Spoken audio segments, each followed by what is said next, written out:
We live in the foothills between Denver and Colorado Springs. Well, not exactly the foothills.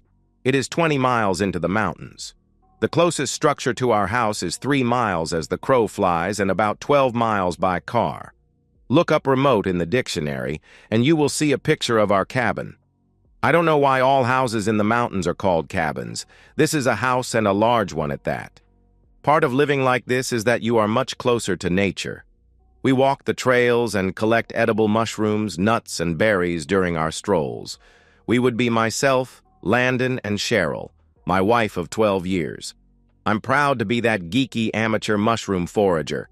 I do the cooking in our home and I use almost everything found on our nature walks.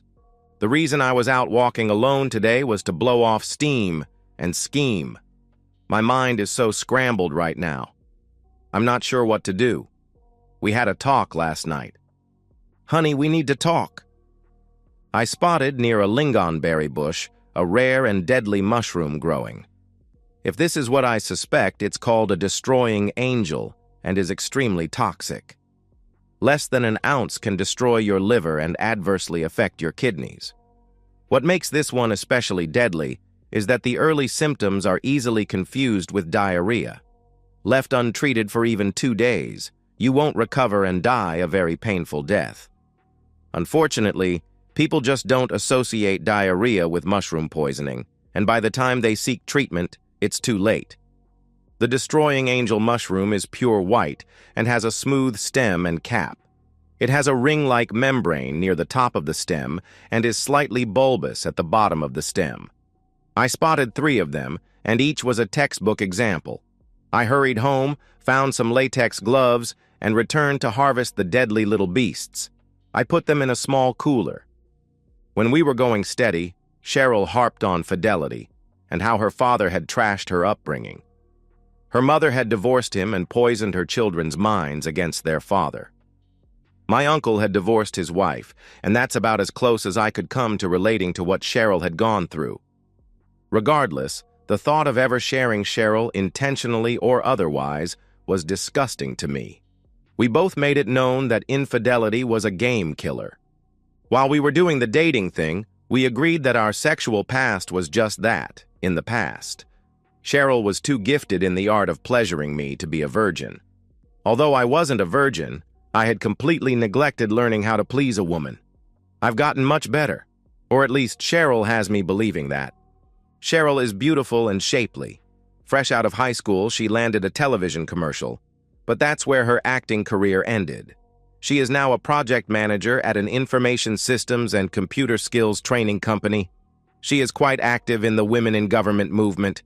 I am just a corporate accountant. Boring, but it pays well enough. I've been Mr. Geek from early on. I knew deep down that if I had $1 for every woman who thought I was too geeky to date, sooner or later they would all want to date me. I'd watched from the sidelines as the ladies flocked to the money. Thankfully, Cheryl saw potential in me and we were now enjoying life together. Talks about starting a family were happening more frequently. Honey, we need to talk, kept banging around the insides of my skull. As your life flashes before your eyes, an overwhelming sadness descends upon you. Happily ever after might not be so happy. I sat on one of the stools by the island counter in the kitchen. Cheryl had no tears and didn't even look like she'd been crying. Determined would be the word I'd use to describe her face. I'm sitting. Go ahead, I answered. I know we never talked about our love lives before we met. We agreed that it was in the past. I'm ashamed to admit I was less than a good girl. When I was trying to start my acting career, I spread my legs to land the television commercial I starred in. I wasn't successful every time I spread them. And I care about that now because, I questioned. One of the agents who was intimate with me is trying to blackmail me, she replied. It's not like she didn't already have my attention, but I sat up straight. How is he trying to blackmail you? I questioned. I answered a call on my cell phone from what's supposed to be my mom. The caller ID said it was her. It was only after I hung up that I realized the actual number was not my mother's number. Anyway, the guy said he had a video of me that was ready to be shared. He knew what that birthmark on my inner thigh looks like. Not many people know about that, Landon. So he says if I treat him real nice, once a month, he'll keep that video under wraps. I dreaded what was coming. What have you done since he contacted you? I questioned. I told him to call me back tomorrow. I just got off the phone with him. What have I done? I'm doing it now. I'm telling you. My heart was pounding in my chest. Inside, I was chanting, yes, yes, yes. Come here, I replied. We kissed and hugged. Did you know it was being recorded? I asked. Never had a clue. I don't know which agent this might be. Should I contact the police? She questioned. Hold off on doing that. I suspect that video could surface if things don't go according to his plan. Is there something in that video that I wouldn't approve of? Cheryl hung her head, and the tears started flowing. Inside, my chant had changed to damn, damn, damn. One of the agents had my back. I've never let you do that. I hated it. It hurt. A lot. I don't know if it was this guy. Everything else was just regular love stuff. Sometimes there were two guys. If you want, you can have my back too. Cheryl, under a different set of circumstances, maybe we can explore that option. Right now isn't the right time. We need a plan, I replied angrily. I drank shots until I was too drunk to continue scheming. The only thing we agreed on was that when he called tomorrow, she would tell them that I wanted to watch when they got together. That was the farthest thing from the truth, but we agreed that would give us more time to put an end to this threat. I took the day off and went out to do my nature walk. I returned with my small cooler filled with the deadly angels.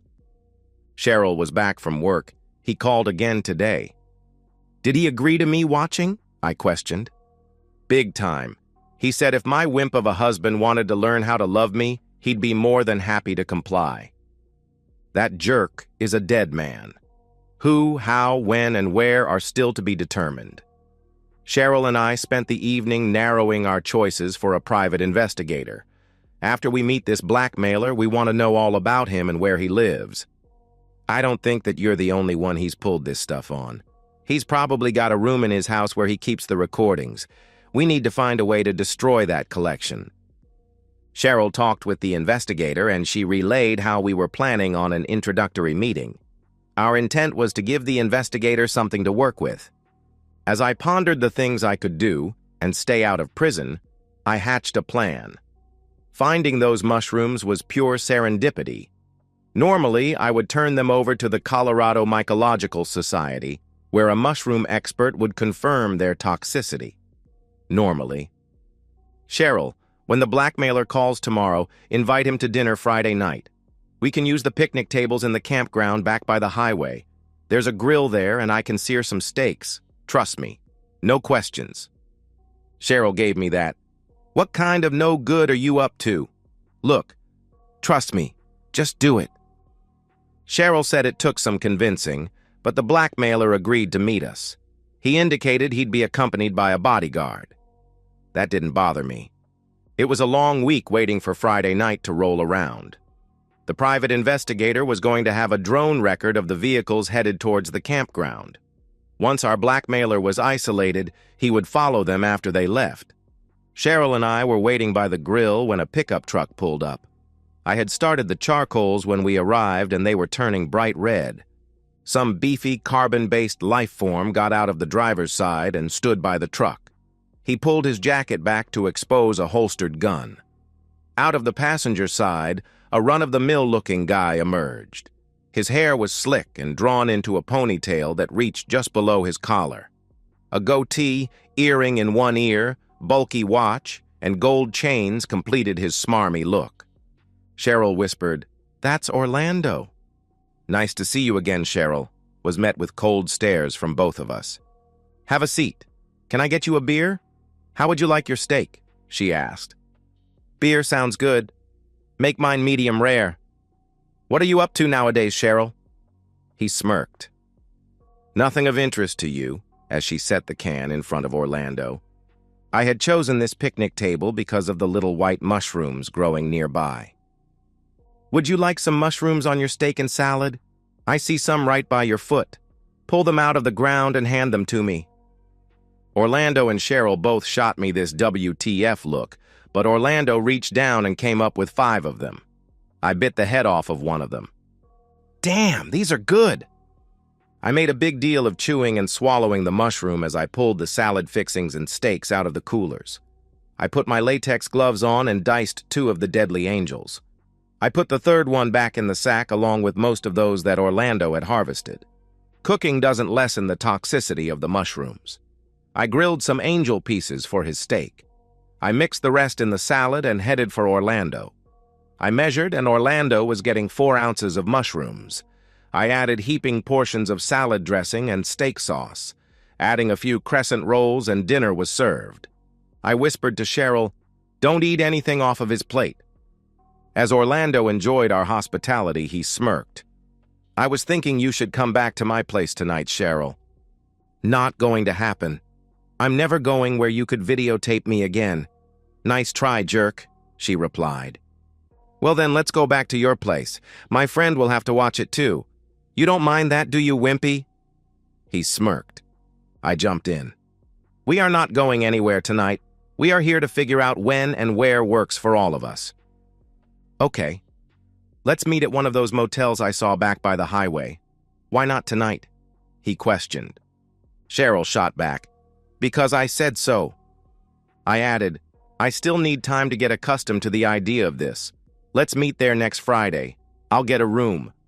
Cheryl shot me an "I'm going to kill you" look. Orlando was using his bread to soak up the remaining steak juices. Damn, those mushrooms were good. He looked around and saw another cluster of mushrooms by the adjoining picnic bench. On his way back to his truck, he picked them up. "Until next Friday. If you back out, you won't like the consequences, Cheryl. See ya, Wimpy." After the truck pulled onto the frontage road, Cheryl exploded. "What the hell is that all about? No way in hell am I going to meet him Friday night." "He won't be there," I replied, smiling. "The hell he won't." "What makes you think he won't be there?" she questioned. "I believe you agreed to trust me, no questions." "I don't want to know, do I?" she asked. I simply smiled at her. Orlando was half excited just thinking about Cheryl. She was a lot more beautiful now that she had filled out a little. That scrawny little teenager on his video couldn't hold a candle to this babe. He finished another beer in the bar before heading back to his truck with his $50 date. After he filled her mouth, he headed home. After farting a few times, he thought, "Something I ate must not be agreeing with me." In the morning, Orlando fixed himself a pot of coffee and gnawed on the 2-day-old donuts. He spent all morning watching his adult video collection and trying to use social media to track down where some of these dumb women disappeared. It was noon when the first bout of diarrhea hit. Then it was 3 p.m., and by 5 p.m. he was completely drained. The stomach cramps were bad, but the scotch was overcoming all of his senses. On Sunday morning, his room stank. When he went to relieve himself, he realized he had pooped his pants. His head hurt, his stomach was still unsettled, and his back was burning. He rinsed himself in the shower. Orlando ordered pizza for lunch, but an hour after eating it, his stomach cramped so badly that he thought about going to the emergency room. The screwdrivers he was soaking up put him out of his misery until about 10 p.m. He was running out of clean clothes. Leaning against the shower wall, he again contemplated going to the emergency room. Monday morning saw Orlando in a fetal position on the floor outside his bedroom bathroom. He was too weak to get to his feet. When he tried to use his cell phone, it slid from his hands and skidded under his bed. He wasn't able to reach it. Tuesday afternoon, his cleaning crew found him unconscious and called 911. The investigator Cheryl engaged was able to uncover lots of information about Orlando, including where he lived. I kept checking the nearest hospitals until Orlando was discovered. It was Tuesday night. By Wednesday night, Orlando's house and all of its contents were a pile of ashes. Arson is suspected. A half-dozen empty 5-gallon gas cans were a pretty good clue. A very nervous Cheryl had just grilled me. "Landon, it's Friday. What's happening with Orlando?" "I told you he wouldn't be there. We can have a nice quiet meal here," I replied. "What about his threat?" she questioned. "Just ignore it," I replied. Cheryl was just about to say something else when the doorbell rang. "Mr. Nelson?" Looking at his badge flipped open for me to see. "That would be me. How can I help you, detective?" I replied. "We have reason to believe that Orlando Pierce has ingested a poisoned mushroom. He said he picked some when he met you for dinner a week ago," the officer questioned. "He did pick a few wild mushrooms. I think I still have some as we didn't use all of them. Come on in while I grab them." I found the cooler in the garage and gave it to the detective. "Here you go. How is Orlando?" I questioned. "On life support. I doubt that he'll make the weekend," the officer replied. Cheryl's eyes were sparkling. "Let me know what else we can do to help, detective," I questioned, hiding my smirk. "Will do. You folks have a nice evening."